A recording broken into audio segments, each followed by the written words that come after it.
go to the place where they experience the tension in their body.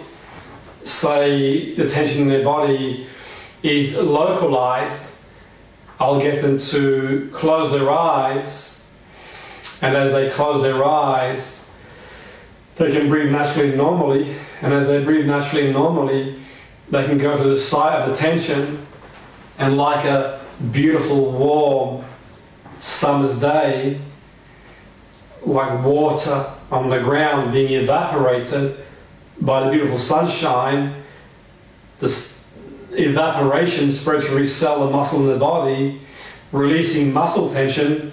Then I'll quantify it on a scale of 1 to 10, with 10 being high, and as the muscle tension begins to evaporate, notice how the scale is coming down, and as you notice how the scale is coming down, you're evaporating the tension. And I'll work with them until I get to about, say, 5 out of 10, and if the 10 being high, and then I'll communicate with them, and we'll see how far we can go, and by doing that, they can start regulating and understanding how to manage their own tension as well. And I'll record that with them, and I'll tailor that for them. So obviously if they don't enjoy going to the beach, or they have an issue with the sunshine on the summer's day, we can change that. That's just an example that I use. We had a bit of a technical difficulty in the filming, so if you haven't watched the first part of the recording, it'll be uploaded, and this is the second part of the recording. This is just to mention that whilst we're recording the seminar, the issue with the recording, for some reason, modern technology being the way it is. So do watch the first part if you haven't already watched that. This is an extension of that. So we're at the point now, and we talked about in the first part of the seminar, before we had the interruption, how we could use our breathing. We talked about how we can look at cognitive approaches, and we talked about how a good place to start is breathing, and how, as an extension to working from the breathing capacity, we can tailor a session for them. And the session could be 10, 15 minutes, and then they can go away and listen to that. If they get bored or don't want to do that session anymore, then you can change it. I would tailor it for the individual. I would tailor it, so I wouldn't necessarily do what I've done there, but as an example for them, what you can do. And then having done that, you can go a bit deeper into the cognition, into their thoughts, because people with anxiety, they do think terrible things. They think worst scenario.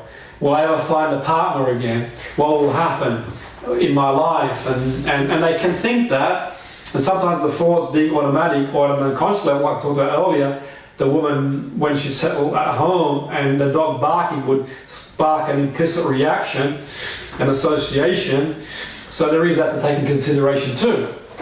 They might not be aware of it. If they are aware of it and it is in their awareness, then you can work on that. So as a past trauma that they've had, then that's something you can work on an ongoing basis. And you can apply this to what you do already anyway, and depending on what your preferred methods of interventions are, this is an extension to that, to complement that, and you can utilize this in whichever way you wish in your remit too.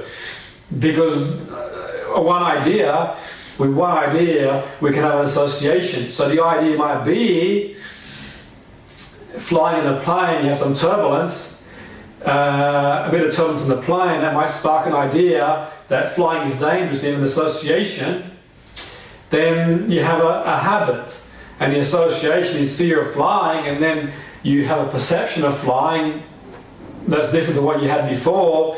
What you see, you might see the plane crashing, hear the engine loud, smell, taste, and then you have a habit. Then you have a situation where you might not want to fly anymore, and we can work on that, understand the person's reality on that level, the way they process information.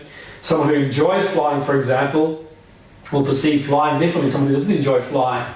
So we talked early on in the seminar about performance anxiety, general anxiety, and anxiety could be through many underlying issues. And I mentioned in a seminar earlier about how I would personally, in most situations, tell the client to go and maybe see a medical person, because I'm a medical person myself, to eliminate any underlying issues that it could be. Not to say you can't work with them if they do have an underlying issue, but it's better to be safe than sorry, because I mentioned earlier about the seminar I was doing that time with the chiropractors in Bournemouth Uni, and we talked about somatic conditions. I said that in my mind, if someone's got a sore neck and I was doing pain relief hypnosis, I'd get them to go see a medical person first, because I wouldn't want to be working with someone 6 months later who's got a neck pain, turns out to be a tumour. So we've got to err on the side of caution and safeguarding.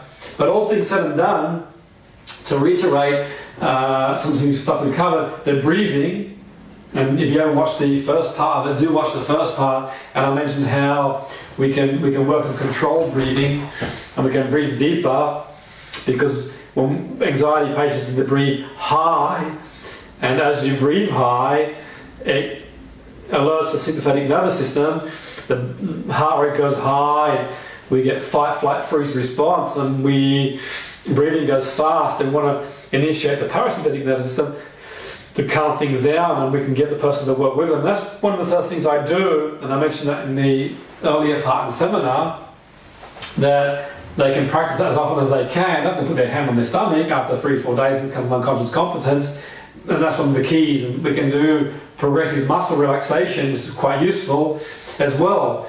And for me, what I would do too, and things that you could do, is thought diary, mood diary, even a nutrition diary. And the reason being a nutrition diary is because I'm having a client once, and she came to see me, and she had issues around anxiety, and she told me that she'd been to see many therapists and many clients that she would see when she'd interview these potential candidates and clients. It would cause anxiety, and she couldn't pinpoint why. And I regressed, so there's no underlying issue we could find or go back to. And in my case formulation, I looked at what had already been done before, and for what can I add to what's going on, I gave her a nutrition diary, and I found she was having about 15 cups of coffee a day, and she was adamant that the 15 cups of coffee a day weren't having an effect on her blood pressure and anxiety. And she would have, when she was seeing clients and doing interviews, drinking away. And what I would do is I'd do a behavioural experiment where I took a heart rate with a heart rate monitor like this, and prior to drinking coffee, and I took a blood pressure. I'm not a medic myself, but I do sports science too. And having done that, we wrote her heart rate down, which is about, say, 70 beats per minute, and the blood pressure was in normal range, as far as I'm aware normal range is. It was about, say, 130 over 70.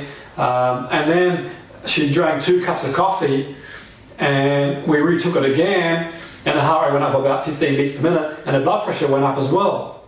And that was a way for me to illustrate to her that the coffee was having an impact on her. And that was another issue for another day that we'd deal with, but that gives you an indication how come diet's important. Now, I don't have too much time this evening because we're drawn to the close shortly, yet there are other things around nutrition, eating foods with high nutritional values, with more stable energy, in adverse to foods that are high in sugar, especially processed sugar, because we know that sugar in fruit is still sugar. We also know fruit has a lot of nutritional values. So you eat a watermelon, it's got sugar, and it's going to spike our blood sugar up. Yet all things said and done, unless you eat 20 watermelons, that you slice, the enzymes you get, nutrition you get, the water base is going to have a good effect on you.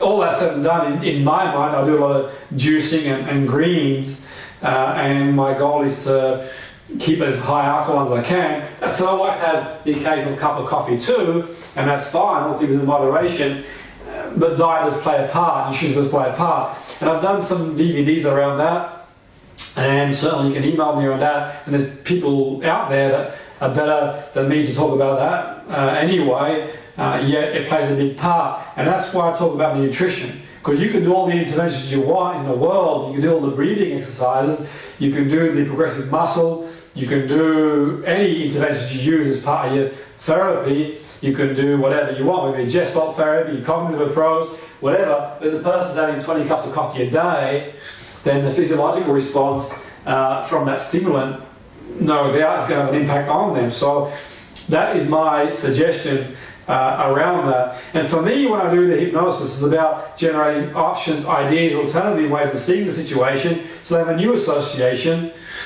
to the situation, and then a new habit, and they feel differently. So I have a tailored approach that I use with them, and prior to doing that, I'll do the progressive muscle as well, and we'll talk about how and the beliefs about certain situations, because nothing has meaning the meaning we give it. And the brain, the first thing I do is reassure the brain is working normal. So if a vicious dog is running after you, okay, then it's perfectly natural, normal, just like we did a million years ago when dinosaurs were roaming the earth, to initiate a fight, flight, freeze response or flock response. So that initial split second, 0.6 seconds response, when we process the event, and it's processed by, we process it with the unconscious part of the brain, the limbic system, the amygdala, so it's all reacting, the heart rate goes up, the sympathetic nervous system, so, but we record everything that happens, and time as we know it is different in the way the mind codes time. The way we use time in the modern world, Industrial Revolution, it helped us to a large extent because we can know where to be, when to be there to start work, but time doesn't code that way. So the memory, for example, about the woman I mentioned earlier who had been attacked by the dog, a similar type of dog to the dog that they had next door, when the dog would bark, let her realise it would spark her sympathetic nervous system, a fight, flight, freeze response. She wasn't even aware of it until I regressed her, and she would find out, and that would help her along the way. So in some situations it's relegated to the unconscious mind, and we're probably not even aware of it, and it's an automatic reaction. So the brain's rationalized in its own way, and it's built the association. So I wouldn't denormalize it, even if it's not just about the dinosaur being years ago, even if you can't understand it, because we should work on an objective basis. Because the person, like I mentioned earlier, who was afraid of presenting because of the feedback they got, now I did the double experiment with her, and we did a cognitive restructuring with her, and challenged her beliefs, and worked on behavioural stress like image visualization, anchoring, and so on and so forth, and helped her with the breathing, progressive muscle, because ultimately if that's her mind making sense of the situation, that's her reality. And so we could normalise it, yet we can set an outcome for the person to move towards where they want to go. So we're not saying stay there. What we are saying is to investigate the emotion, accept it for what it is, this too shall pass, investigate it, and then reassociate to the situation. Going forward, a couple more things we can do before we reach the close is whenever the person you're working with or yourself, you have the anxiety, is recognise the feeling. Understand the triggers as well, and recognize the feeling, then investigate it. Talk to the emotion, talk to the feeling, talk to the reaction, accept it's there, this too shall pass, it won't last forever, rather than being in denial. And by accepting it's there, we can investigate it and find out the meaning, and then look at new ways of seeing it. So there was a situation, I was working with this woman who she'd been divorced after 40 years of marriage. She'd been divorced for 2 years, and she had a daughter's wedding. Now, even thinking about the wedding or anything to do with the daughter getting married, even if she saw something on TV, a wedding on TV, would spark a fight, flight, freeze response, and she was really nervous about going. And what I did with her to help her is I normalized it, saying okay, and I got her to recognize the feelings that she had, accept they're there, and investigate the feelings and her hypothesis and what was running through her head. And she was still angry and upset, and because her ex-husband was going to be there with his new partner, and what she's running through her mind, she's going to be all alone, he's got a new partner, he seems happy, she feels down, how can he do this to her, and really personalizing it, and so on and so forth. And I helped her cognitively eventually, I helped her disassociate from the experience, I suggest that she bring someone like a friend to the wedding to externalize it, to disassociate from the feeling. I taught her the breathing I talked about earlier, to practice that, and I did an anchor with her, and we did some role-playing visualization rehearsal. We did a safe place, and all that's quite useful. Yet ultimately, in the end, what's significant as well is our perception of the situation. Because on a final note, many years ago, there was a guy I was working with who, his wife had phoned me up, and he was in a meltdown, and she said, "Can you help my husband?" I said, "Okay, what's the issue?" And she said, "Well, he's got a test he's got to do for a promotion in the military. He's got to run a certain distance, a certain time, and do some exercises. Now, he can do it normally, yet as it gets closer, the thought of doing is in meltdown. He's having panic attacks, he's really, really anxious, and so on and so forth." I said, "Okay, tell him to ring me himself." And she goes, "Well, he doesn't really buy into what you do." I said, "Well, he's called." And he called, and I booked him in, and the issue was the events. The test, which was on a Tuesday, we're doing the session on the Thursday, the first session that we were doing, and it was the meaning of the event, because he wanted to get the job promotion, because it meant a pay rise. The pay rise meant he could pay for a wedding, and if he could pay for the wedding, honeymoon, and deposit on the house, and a new lifestyle, and that was going through his mind. And the prospect of failing this test, which is a possibility, albeit he could run the distance comfortably, when he was training. The closer to the event, the more nervous he became, and he realized that when he did the last practice run, halfway through he had to stop. And we worked on that and explored and focused on the process, visualized the process. It was, I think, a 1.5 mile run he had to get in a certain time. So we visualized the process, and I worked on an anchor, and the anchor would be able to reinforce a state emotion that would give him the best chance to at least be able to get through to the best of his ability, because control we can, let go we can't. Application effort is one thing that we can control, and he could do it normally anyway. It was the meaning and the rumination, and we did the visualization rehearsal. And also I would use the meta model, NLP, and Socratic questioning to break down the structure of reality and get the focus on the process. And for example, what would happen, what wouldn't happen, how, who, and really break it down and chunk it down to get to a deeper structure of reality. What do you see, what do you hear, what do you feel?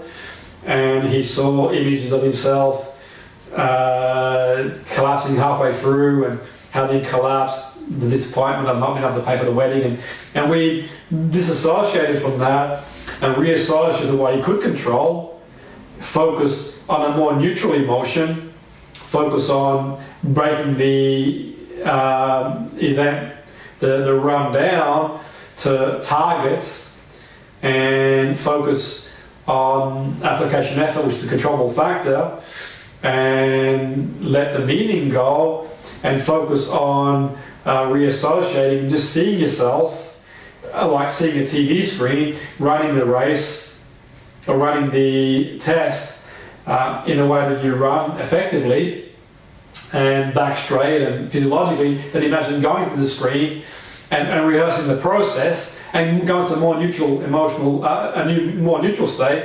And then from that neutral state, I would use an anchor to build a more arousal state. Whenever he felt he needed to kick that in, he would do that. So we worked on various levels, behavioural strategies as well. And one thing I'm very mindful of doing with the clients I work with is also separate the label from the person. So we don't want to label a person as being an anxious person, because I'll conform to the label. So separate the label, because the person, even the most anxious person in the world, is going to have times when they're not anxious. They're going to have times when they feel calm. And that's important to know that. And to reiterate, as I mentioned earlier, one of the words I rarely use, unless the patient or client mentions it, is the word relax. They'll associate the word relax to telling themselves a million times to relax, and many other people, almost like a command, will have told them, just relax, just relax, just relax. And by using the word relax, all we're doing is sometimes reinforce it when they told themselves a million times before. And I normally use controlling muscle energy, and if the person goes away to the hypnosis and says they felt relaxed, then I'll use the word, because it's coming from them, not imposed by me. Now, if they come back and say they felt it was a pleasant experience, then what I will do is extend the language they've used towards where they want to go, and so on and so forth. And what we can do as well is doing the breathing, is the progressive muscle exercise, where you locate the site of where they physiologically store a lot of the tension and get them to close their eyes. They're comfortable doing that. And as they close their eyes, you can progressively let that evaporate on a scale of 1 to 100, 100 being high, 90, 10, and let it evaporate every cell of the body and just release it like water on a warm summer's day evaporates.